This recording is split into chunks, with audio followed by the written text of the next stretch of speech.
aku ingin dia pisah sama sama bojonya gitu. Kalau di agamanya emang resmi, tapi kalau pemerintahan kan nggak resmi kan, Miss. Tapi kalau orang yang beragama katanya itu dosa banget gini-gini. Tapi aku bener-bener nggak terima, Miss. Aku sampai sekarang, aku pokoknya aku nggak bisa memaafkan diriku sendiri, Miss. Aku ya, aku merasa berdosa sama bapak. Aku sampai kapanpun nggak bisa nerima semua ini. Aku sampai sekarang juga nggak apa ya, nggak percaya bapak udah meninggal. Gitu loh, Miss. Jadi aku nggak bisa tenang kerja di majikan ini, padahal majikanku baik. Aku di sini cuma sama nenek sama kakek. Dan kan majikanku sendiri ada di Nurpoint sana. Makanya itu, Miss, aku harus gimana? Aku nggak bisa. Aku selalu apa ya, pengen ketemu sama bapak, kangen sama bapak. Aku benar-benar merasa berdosa, Miss. Aku nggak bisa tenang. Waktu bapak meninggal aja, aku mau lompat dari lantai 20 untuk apa? Cuma bapak yang ngertiin aku, cuma bapak yang sayang sama aku.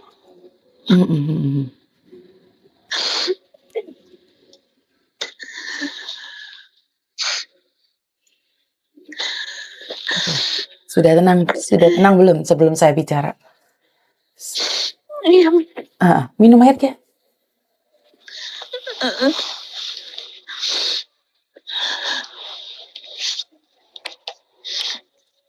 Oke.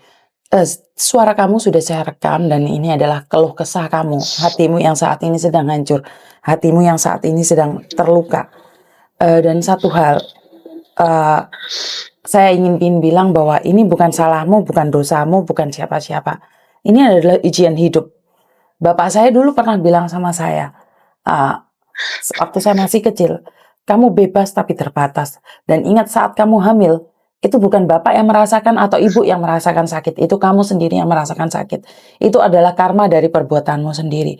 Jadi bapak mungkin punya kesalahan, tapi bapak tidak akan pernah menanggung semua beban itu. Dan jujur, saya tidak bilang sampean salah. Tapi kenapa harus kesalahan anak, kenapa sampean yang harus sampean yang nanggung? Anak yang kelon kok sampean yang merasa bersalah. Sementara dia tidak pernah merasa bersalah tentang semua itu. Ini satu. Dan kedua, sampean sebagai seorang yang tidak berada di sampingnya. Apakah sampean juga disalahkan karena kematian ayahmu? Sementara ayahmu meninggal itu bukan karena rencana siapa-siapa. Itu rencana Tuhan, Mbak. Jadi kalau kamu merasa seperti itu, ingin bongkar perkuburan ayahmu, berarti kamu itu menantang Tuhan. Kamu nggak terima, yang ngambil nyawa orang kan Tuhan. Nggak ada. Dukun itu nggak bisa ambil nyawa orang, Mbak. Nggak bisa. Tuhan udah izinkan. Apapun bisa terjadi, sayang. Jadi sekarang kamu saat ini adalah dendam pada dirimu sendiri. Yang kamu lo nggak salah. Kamu berjuang buat keluarga. Lah ini ujian loh. Kalau kamu tidak ada ujian ini, mungkin kamu paling kaya di desamu. Paham nggak maksudku? Kan nggak ada bencana, nggak ada halangan. Iya, jangan tamak. Bener nggak? Ini ujian, ini Tuhan yang ngasih. Ya Tuhan ingin menjaga semua yang ada padamu. Dengan menguji seperti ini, apakah kamu akan membunuh bayi? Apakah dengan seperti ini, apakah kamu akan bunuh diri? Kan itu ujian buat kamu. Saya selalu bilang, seseorang yang diuji, direndahkan serendah-rendahnya, sebenarnya Tuhan sedang persiapkan dia untuk terbang lebih tinggi lagi. Saman nggak boleh loh menghakimi terus ngomong sama anakmu, sama mantumu, suruh cerai.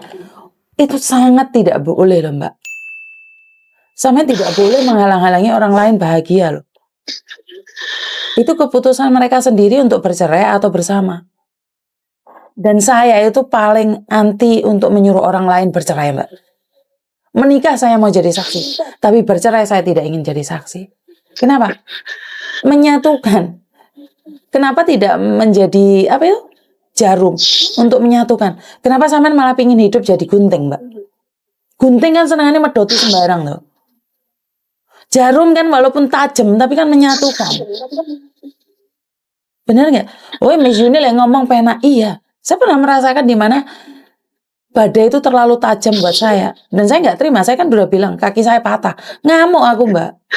Tapi ternyata Tuhan ngomong sama saya, weh, Yun, kamu nggak kecelakaan, kamu nggak akan tahu, kamu punya kanker getah benih. Paham nggak maksudku? Tuhan itu punya tujuan. Kita itu paham atau tidak itu tergantung dari kita. Sama nyalahno sampean terus sampean pingin terus kehidupan ibumu ya apa? Kamu mikir nggak ibumu? Yang orang paling hancur itu bukan cuman kamu satu orang loh, Mbak. Ibumu itu loh yang orang paling hancur. Suaminya meninggal, anaknya nggak di rumah, cucunya bunting duluan. Orang yang paling hancur itu ibumu. Tapi yang aku lihat adalah ibumu yang paling tegar loh sekarang. Ngerti nggak?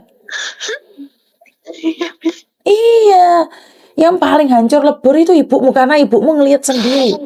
Semua kejadian itu ada di depan mata dia. Loh, kamu yang jauh loh, cuman bisa nangis toh, cuman bisa kirim uang. Hancurin ibumu ya apa, Mbak? Sampean pernah nggak berpikir hancurnya ibumu? Dia nggak ngomong, tapi dia sangat hancur sekali. Dia nggak ngomong. Belajarlah dari ketegaran ibumu. Ayo. Jangan sampai orang lain tahu sakitnya. Aku merasa nggak berguna, aku, Miss. Bener, aku merasa nggak berguna. Oke, tak tanyain. Jika kamu ingin merasa yang berguna, kasih tahu saya apa sih contohnya jadi anak yang berguna? Bisa menyenangkan orang tua, bisa menyenangkan anak. Halo, hidup ini tidak bisa menyenangkan siapapun, Mbak. Tidak bisa. Tidak bisa. Hidup ini adalah pilihan. Saat kamu memilih kerja di luar negeri, lu ya tanggung risiko dong, kamu nggak bisa menyenangkan mereka. Lu kamu pingin menyenangkan mereka, pulang loh. Tapi kamu nggak punya uang loh. Paham nggak maksudku? Hidup adalah pilihan. Nggak bisa sama memilih semuanya, nggak bisa. Kan saya selalu bilang, majikan api, rumah tangga api, anak api, moro tua gak api. Bener nggak? Moro tua api, kerjaan api, anak gak api. Ngerti nggak? Adil, seadil-adilnya sayang. Wis toh percaya omong aku. Orang yang saat ini bahagia, orang yang uangnya banyak belum tentu bahagia. Loh, saya itu nggak punya harta, nggak punya apa, tapi kami hidup bahagia. Tapi saya ada ujian penyakitan. Loh, ini juga ujian loh. Ya disyukurilah. Untuk hari ini hidup masih bisa jalan lagi, ya nggak apa-apa, besok lagi. Nyoba lagi, besok lagi, nyoba lagi. Benar nggak? Jangan sampai ngomong sayang. Mana orang yang harusnya paling sakit itu ibumu. Tapi sampai hari ini ibumu nggak ngeluh, ibumu nggak ngomong, bukan berarti dia nggak sakit. Ngerti nggak? Aku tahu kadang-kadang kalau kita curhat itu memberikan beban pada mereka. Tapi ada kalanya kamu harus membongkar sakit yang di dalam itu loh, Dok. Sakit yang di dalam itu loh. Kenapa? Karena sakit yang di dalam itu kalau sedikit kesentuh sensitif, bawaannya marah. Iya pernah?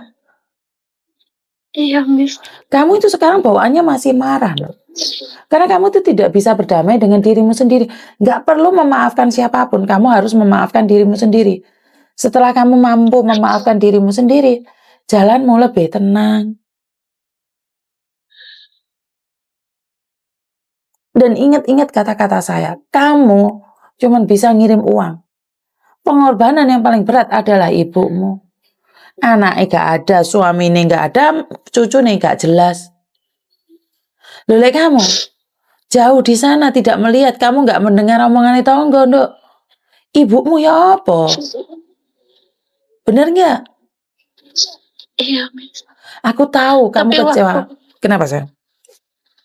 Aku waktu di sini, waktu bapak sakit parah itu, Miss, tetanggaku juga ada yang telepon, kamu pulang, kamu lebih lebih mementingkan harta daripada orang tua kamu.